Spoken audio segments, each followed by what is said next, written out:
Morning my dear students. आज मैं आपको क्लास 12 मैथ का lesson 5.1 continuity under the differentiability का क्वेश्चन नंबर 12 एक्सरसाइज का लेके आया हूं। इसमें क्या दिया है, find all point of the discontinuity of f where f is function दिया है f(x) बराबर x power 10 minus 1 is x less than equal to 1 x square if x greater than 1। ये आपके फंक्शन दिए हैं। तो ऐसे सवालों में मैंने आपको ये बताया है कि अपना तीन कंडीशन होगा, एक तो लेफ्ट हैंड लिमिट होगा, राइट हैंड लिमिट होगा और फंक्शनल वैल्यू होगा। इनमें से अगर ये तीनों बराबर हैं तो अपना कंटिन्यूटी होगा, अगर तीनों में डिफरेंटी है तो क्या हो जाएंगे, डिसकंटिन्यूटी हो जाएंगे। ठीक है, तो पहले मैं अपना फंक्शन तैयार करता हूं। कहां पे, जैसे आपका पहला है फंक्शन लेफ्ट हैंड लिमिट। ठीक है, अब यहां एक में सॉरी यहां पे हमारा फंक्शनल क्या हो, x at x is equal to इसके लिए 1 के लिए। ठीक है, तो सबसे पहले हमारा क्या होगा, यहां से हम लेफ्ट हैंड लिमिट ज्ञात करते हैं। लेफ्ट हैंड लिमिट का फंक्शन हमारा कितना हो जाएगा, देखिए ये हो जाएगा, एक लेस देन है तो यहां पे लेस देन होता है, मतलब इस साइड का होगा माइनस वाला पॉइंट x 10 माइनस 1। ठीक है, देख लीजिए यहाँ पे ये मध्य बिंदु होता है, इधर प्लस होता है मतलब इधर ग्रेटर देन होता है, यहाँ पे क्या होता है, यहाँ पे लेस देन होता है जिसमें ये माइनस वाली होती है। ये होता है हमारा left hand side, left hand limit, इधर होती है राइट हैंड लिमिट, इस तरह से होता है। अब देख लीजिए, अब दूसरा टॉपिक हमारा क्या हो जाएगा, right hand limit. Right hand limit कितना हो जाएगा, ग्रेटर देन है तो अब यहाँ ग्रेटर देन आएगा, ग्रेटर देन में क्या हो जाएगा हमारा फंक्शनल वैल्यू x स्क्वायर हो जाएगा। ठीक है डियर, फिर तीसरा पॉइंट क्या हो जाएगा हमारा, तीसरा पॉइंट क्या, फंक्शनल वैल्यू। फंक्शनल वैल्यू क्या हो जाएगी डियर, फंक्शनल वैल्यू यहां से ये हो जाएगा कि x पे 10 माइनस 1 हो जाएगा।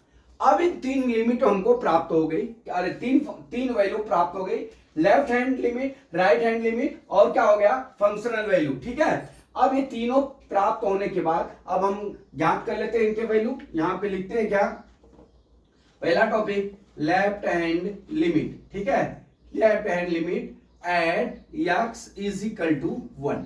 ठीक है, at x is equal to 1, तो यहां क्या हो जाएगा हमारा फंक्शन क्या हो जाएगा, f x is equal to x power 10 minus 1। ठीक है, अब यहां पे लिखेंगे limit x tends to 1 minus f x is equal to limit x, limit यहां पे लिमिट लिख लीजिए, x टेंड्स टू 1 माइनस, यहां पे क्या हो जाएगा x 10 माइनस 1, इतना लिखिए। अब देख लीजिए यहां पे लिखेंगे limit x tends to 1 minus h f x is equal to क्या हो जाएगा हमारा, लिमिट h टेंड्स टू 0, यहां पे जहां पे h है, जहां पे x है वहां पे 1 माइनस h लिख लेंगे, 1 माइनस h पावर 10 माइनस कितना हो जाएगा डियर, 1 हो जाएगा। अब यहाँ h है तो यहाँ पे हम ये रख लेते हैं 0 is equal to 1 minus 0 power 10 minus 1 हो जाएगा, इज इक्वल टू कितना हो जाएगा 1 पावर 10 बराबर कितना हो जाएगा 1 पावर 10 करेंगे तो उसकी वैल्यू 1 हो जाएगी, 1 माइनस 1 इज इक्वल टू कितना हो जाएगा 0। लेफ्ट हैंड लिमिट हमारा कितना आ गया डियर, 0 आ गया। लेफ्ट हैंड लिमिट कितना आ गया हमारा, 0 आ गया। अब यहां से डियर क्या करते हैं, अब यहां से हम राइट हैंड लिमिट ज्ञात करते हैं। क्या ज्ञात करते हैं, राइट हैंड लिमिट। ठीक है, अब राइट हैंड लिमिट दूसरा टॉपिक है, right hand limit at x is equal to 1। ठीक है, x इज इक्वल टू 1 या x, हाँ ठीक है। अब यहां पे ये हो गया, अब इसका जो फंक्शन वैल्यू हमने लिख दिया, क्या लिखा है x स्क्वायर, क्या लिख दिया है f x बराबर क्या हो जाएगा हमारा x स्क्वायर हो जाएगा फंक्शन। ठीक है, तो अब हम कर लेते हैं लिमिट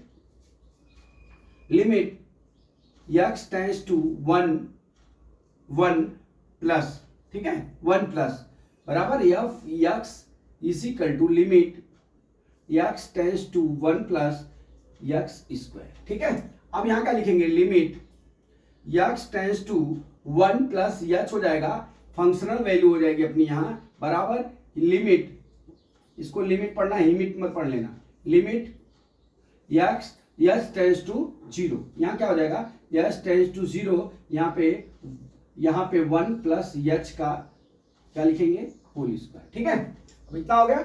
बराबर, अब जहां पे ये h है वहां पे 0 लिख लीजिए, 1 प्लस 0 का whole square is equal to कितना हो गया हमारा, कितना हो गया 1 हो गया, कितना हो गया 1 हो गया। ठीक है, अब यहां पे तीसरा कंडीशन हमारा क्या है, थर्ड कंडीशन ये है, हमको क्या ज्ञात करना है, फंक्शनल वैल्यू। ठीक है, अब इसका फंक्शनल वैल्यू ज्ञात कर लेते हैं। तीसरा topic functional value at x is equal to 1 के लिए। ठीक है, अब functional value at x is equal to 1 के लिए ज्ञात करेंगे, तो देखिए क्या हो जाएगा हमारा फंक्शनल वैल्यू ऑफ x बराबर है, तो हमारा इसमें आएगा is equal to x power 10 minus 1। अब यहाँ पे क्या हो जाएगा, f1 इज इक्वल टू 1 पे 10 घात minus 1 is equal to 1 minus 1 is equal to कितना हो गया 0। ठीक है, अब यहाँ पे आप देख लीजिए, यहाँ तीनों कंडीशन में हमारा क्या हुआ, यहाँ पे लेफ्ट हैंड साइड इतना आया और राइट हैंड साइड कितना आ गया, राइट हैंड लिमिट कितना आ गई हमारी 1 आ गई, कितना आ गई थी 1 आ गई थी, और फंक्शनल वैल्यू कितना आ गया हमारा यहाँ पे 0 आ गया। ठीक है, अब आप लिखोगे क्या, देखिए left hand limit not equal to right hand limit is equal to not equal to f x. ठीक है, मतलब left hand limit not equal to right hand limit not equal to functional value. तो अब क्या हो जाएगा यहाँ पे क्या हो जाएगा,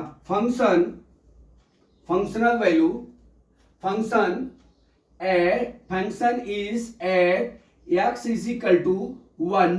ठीक है, नॉट कंटिन्यूटी,